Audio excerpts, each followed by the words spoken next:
Scream Hollow is a 20-acre haunt park about 30 minutes outside of Austin, and as soon as I found out that it was a thing, I grabbed my friend Isaiah from Isaiah's Reviews, who is also obsessed with horror and haunted stuff, and we went down to check it out.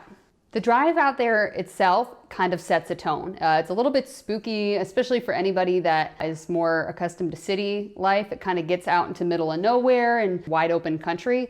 It will totally set the mood.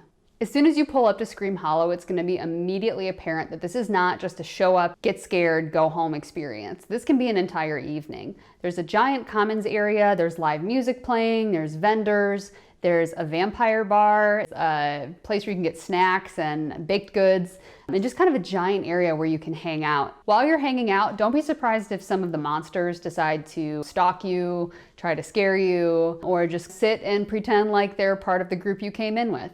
That's part of the whole haunt atmosphere. Once they scare the crap out of you, you can turn around and ask them to take a picture with you, and they'll be more than happy to do so. Once you're ready to head into the haunt, there's 3 to choose from. There's Mansion of Terror, Zombie City, and Slaughter Circus. And without giving anything away, I can say that these are definitely scary. A lot of people asked, is this a scary haunted house? Yes, it's a scary haunted house. Oh no, this is not where we want to be, guys.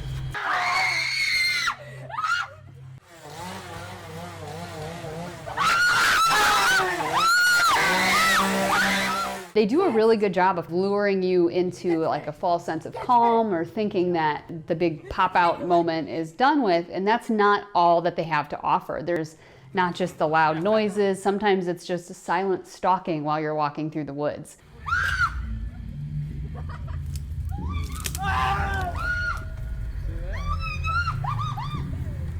That's another thing that's great about Scream Hollow is there are 16 buildings.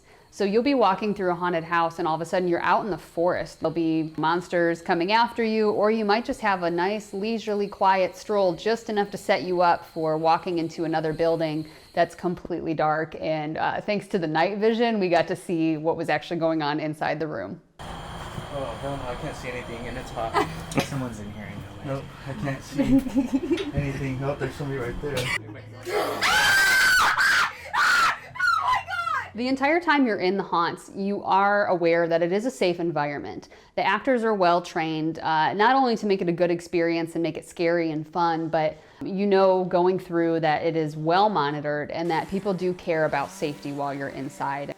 I highly recommend making an evening out of Scream Hollow. It is a 12 and up haunted house, so if you've got young kids, leave them at home, but it is appropriate for 12 and up. Also, wear gym shoes or closed-toed shoes unless you want to be chasing a flip-flop around, tripping over yourself, and coming home with filthy feet. You should probably wear shoes. For more information on dates of operation, tickets, and your trip to Scream Hollow, go to screamhollow.com, or you can find them on social media. That music alone is just creepy. It's like the old cartoons I used to watch. I am going to chop you up in